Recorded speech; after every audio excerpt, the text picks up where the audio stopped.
Hurmatli talabalar, bugungi ma'ruzamizning mavzusi quyidagicha. Yurak auskultatsiyasi me'yordagi va patologik holatlardagi yurak tonlari, yurak shovqinlari, yurakni eshitib ko'rish katta diagnostik ahamiyatga egadir. Yurakni eshitganda vositali va vositasiz auskultatsiyalardan foydalaniladi. Buni sizlar avvalgi ma'ruzalardan bilasizlar. Yurakni eshitayotganda quyidagi qoidalarga bo'ysunish lozim. Birinchi, vrach bemor yuragini eshitayotganda u yerda birorta shovqin eshitsa, aftini burishtirmasligi kerak. Bemorning ko'zi auskultatsiya paytida vrachning yuziga qaragan bo'ladi. Bu bemorlarga salbiy ta'sir ko'rsatib, keyingi davolanishini orqaga suradi. Ikkinchi, vrach bemorni har xil holatda eshitib ko'rishga o'rganish kerak. Masalan, aorta klapani yetishmovchiligida eshitiladigan protodiastolik shovqin bemorni vertikal turganida yaxshi eshitiladi. Mitral klapan yetishmovchiligidagi sistolik shovqin esa bemorni yotib turgan holda yaxshi eshitiladi. Mitral stenozdagi diastolik shovqin bemor chap yonboshiga yotganida yaxshi eshitiladi.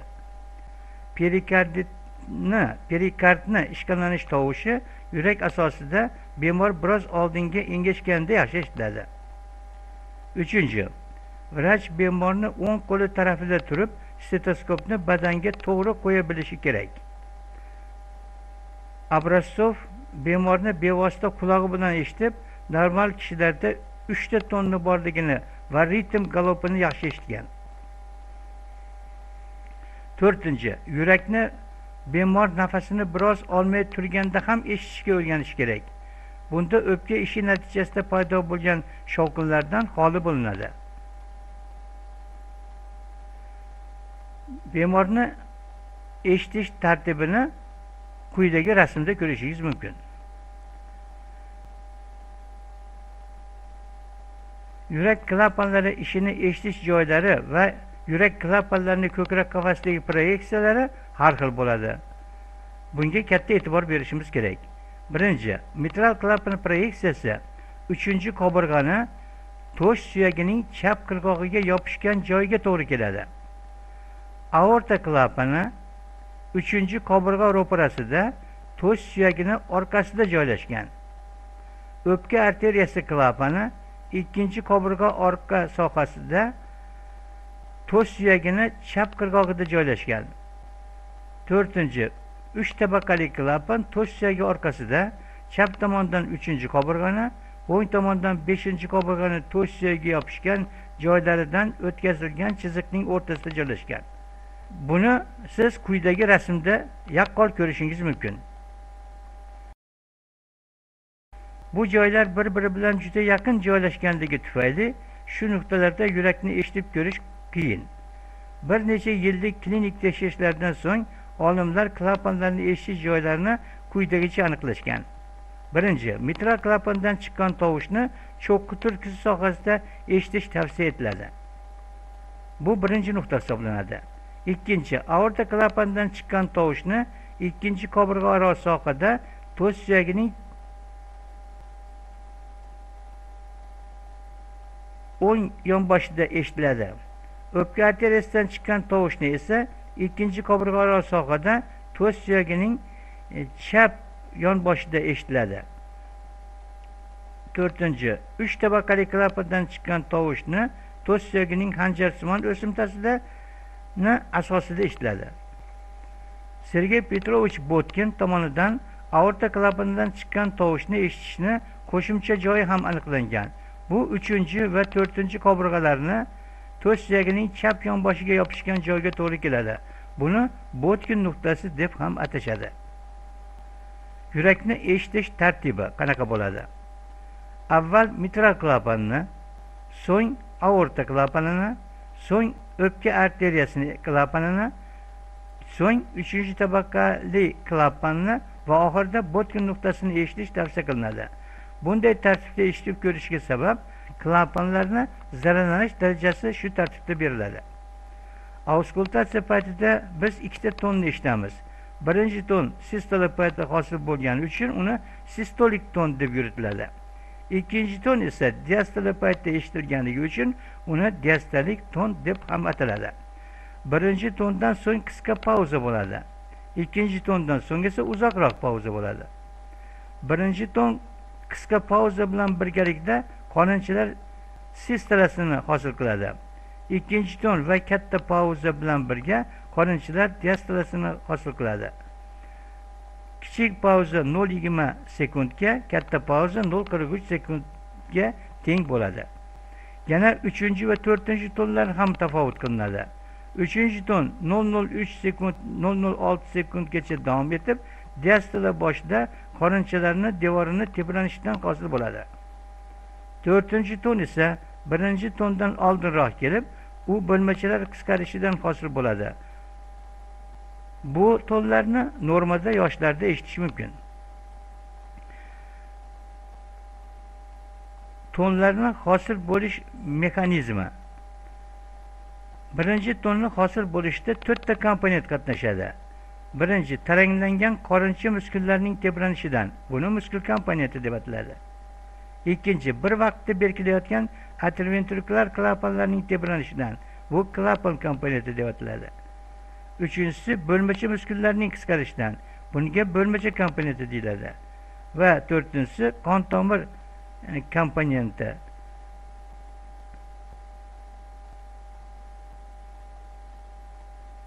Ikkinchi ton aorta va o'pka arteriyasi yarim osmon klapanlari bekilishidan va tebranishidan hamda aorta va o'pka arteriyalariga qon o'tayotganda uning devorlarini tebranishidan, ya'ni qon tomir komponentidan hosil bo'ladi. Endi biz vrachlar birinchi tonni ikkinchi tondan eshitayotganda farqli bilishimiz kerak. Mana yuqorida ularni farqlarini aytib o'tdik. Lekin oddiy usuli bor. Birinchi ton bilan ikkinchi tonni farqini. Ular nimalardan iborat? Masalan, birinchi ton cho'q turkisida kuchli eshitiladi. Ikkinchi ton esa yurak asosida. Lekin bemor semiz bo'lsa, biz bu kuchli yoki kuchsiz eshitayotganini farqlay olmasligimiz mumkin. Ikkinchi, birinchi ton cho'q turkisiga va uyqu arteriyasini urishiga to'g'ri keladi. Ikkinchi ton esa cho'q turkisidan keyin keladi. Bu juda to'g'ri farq. Ya'ni birinchi ton cho'q turkisi, turkidan keyin ikkinchi ton.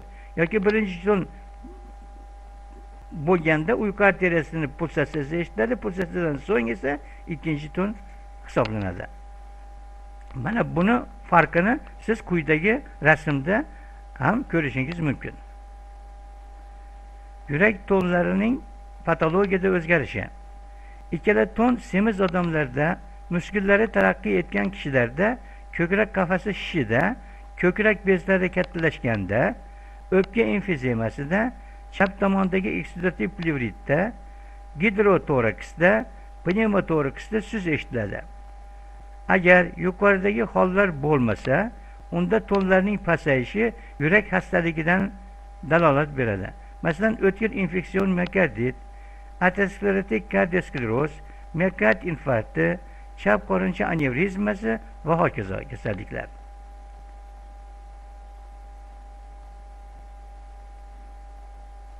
Birinchi va ikkinchi tonlarning kuchayishi bu ozg'in odamlarda o'pka bujmayganda uchrashi mumkin.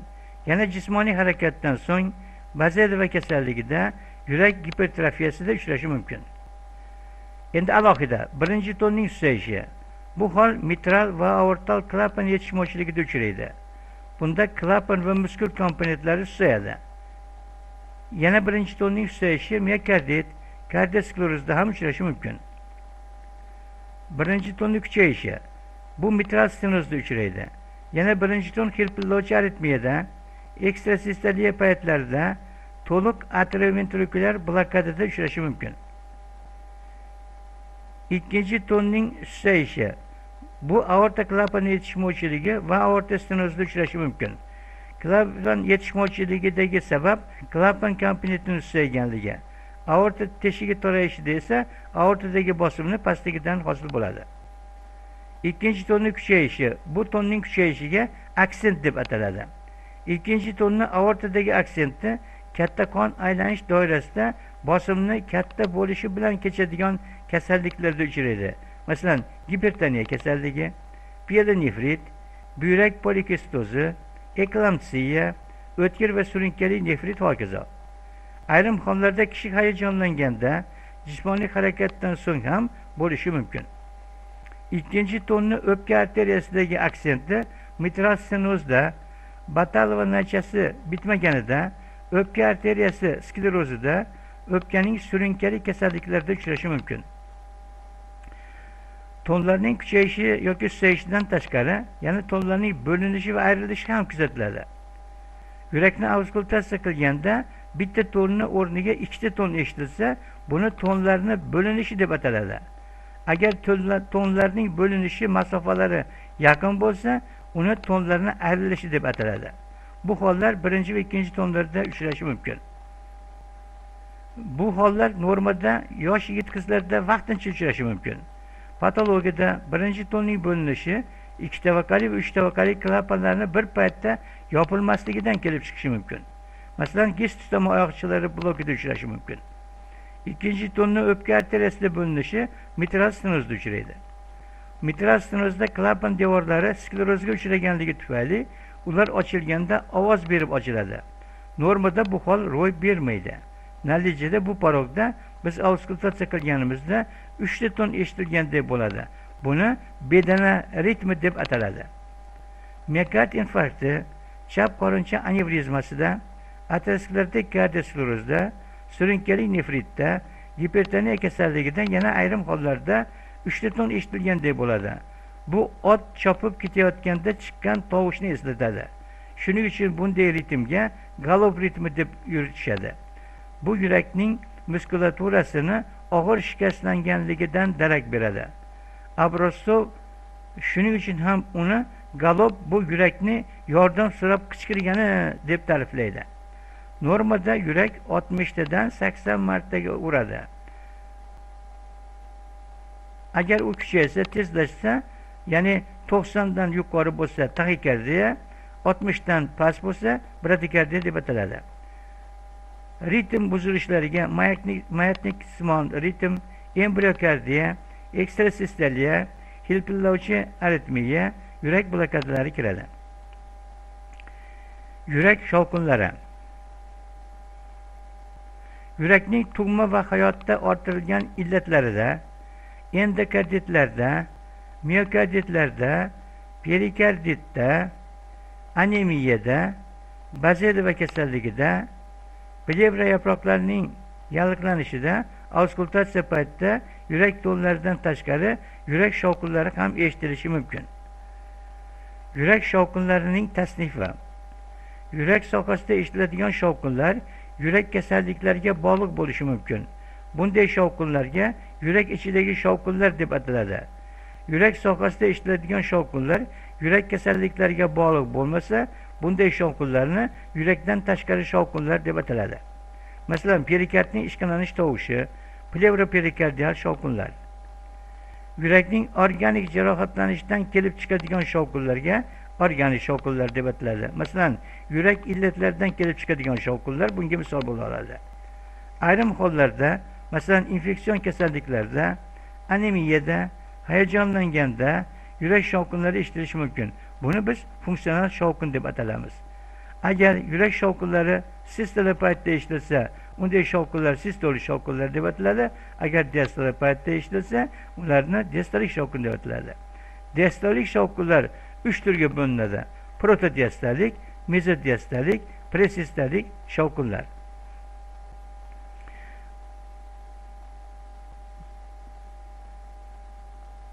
Yurak shovqinlarining hosil bo'lish mexanizmi. Yurak shovqinlarining hosil bo'lishini trubkada suvni oqizib hosil qilish mumkin.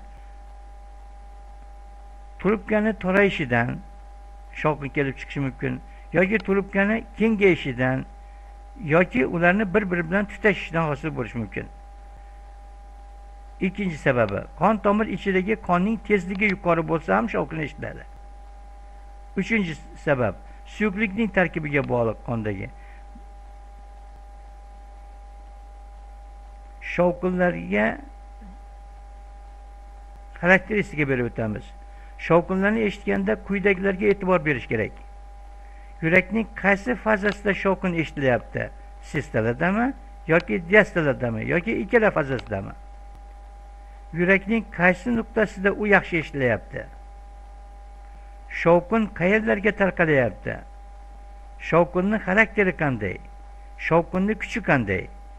Bundan keyin sistolik va diastolik shovqinlarni bir-biridan farqini va ular qaysi yurak illatlarida uchrashini bilmoqimiz lozim. Shovqinlarning tarqalishi ham katta diagnostik ahamiyatga ega. Masalan, aorta teshigi to'layganda sistolik shovqin uyqu umrovosita arteriyalarda ham eshitiladi. Mitral klapan yetishmovchiligida shovqin cho'qqi turkisidan qo'ltiq osti sohasiga ham tarqalishi mumkin. Aorta klapan yetishmovchiligida hosil bo'ladigan diastolik shovqin botkin nuqtasida ham yaxshi eshitiladi. Shovqinlarning xarakteriga qarab yumshoq, dag'al, muzikasimon, aralangan simon tovushlarni ajratish mumkin. Shovqinlarning kuchi torayish darajasiga va suyuqlikning tez oqishiga bog'liqdir. Aorta teshigi torayishini hosil bo'lgan sistolik shovqin chap qorincha kuchli bo'lgani uchun kuchli chiqadi. Mitral stenozda esa chap bo'lmachi kuchsizroq bo'lgani uchun usiz bo'ladi. Endi funksional shovqinlarni organik shovqinlardan farqlamoq kerak. Chunki funksional shovqinlar vaqtincha bo'ladi. Ular bemorni u yoki bu kasalligini davolagandan keyin o'tib ketadi. Biz uni organik shovqin deb bemorni qo'rqitishimiz noto'g'ri bo'ladi. Shuning uchun har bir vrach funksional shovqinlar bilan organik shovqinlarni farqini bilmoqi lozim. Bular nimalardan iborat? Birinchi, funksional shovqinlar yurak jarohatlanmagandan kelib chiqadi. U ko'pincha yosh bolalarda, kamqonlik kasalligida, vaziyatva kasalligida, bo'yi uzun, ozg'in odamlarda, tez hayajonlanadigan shaxslarda uchraydi. Funksional shovqinlar ko'pincha sistolik bo'ladi. Funksional shovqinlar ko'pincha yumshoq bo'ladi. Funksional shovqinlar boshqa yerlarga tarqalmaydi. Funksional shovqinlar bemor davolangandan keyin yo'qolishi mumkin. Organik shovqinlar esa biz aytdik, yurakning xastaliklarida uchraydi. Organik shovqinlar ko'pincha sistolik ham bo'ladi, diastolik ham bo'ladi. Organik shovqinlar dag'al bo'ladi. Organik shovqinlar ko'p yerlarga tarqalishi mumkin, aytib o'tdik. Hamda organik shovqinlarni bemorni davolasa ham u shovqinlar qolishi mumkin. Yurakdan tashqari shovqinlar. Perikardning ishqalanish tovushi. Bu perikard yaproqchalarini ustini ayrim yalliqlanishlardan so'ng g'adir bo'lib qolishidan kelib chiqadi. G'adir bo'lib qolishi uning yaproqlariga fibrinni o'tirishidan kelib chiqadi. U quruq perikarditda yoki suyuqligi bor perikardda suyuqlik oz bo'lganda uremiyada, miokard infarkti kasalligiga uchraydi. Bu shovqin sistola va diastolada eshitiladi. Xarakteriy jihatdan qorni bosganda chiqqan tovushni eslatadi. Qog'ozni g'ijillatgandagiga ham o'xshaydi. U yurakning mutlaq bo'g'i chegarasi sohasida yaxshi eshitiladi. U hech qayerga tarqalmaydi. U tez o'zgaruvchan bo'lib, ayrim paytlarda eshitilmay qolishi ham mumkin. U tanani oldinga biroz bukib turganda yaxshi eshitiladi. Aytib o'tdik buni. Ikkinchisi, plevra perikardial shovqin. Yurakka yaqin bo'lgan plevra yaproqlarining yallig'lanishidan hosil bo'ladi. U yurakning nisbiy chegarasining chap qirog'ida yaxshi eshitiladi. Uning eshitilishi nafas olishga bog'liq. Nafas olishni ham, chiqarishni ham. Perikardning ishqalanish tovushi nafas olmay turganda yaxshi eshitiladi. E'tiborlaringiz uchun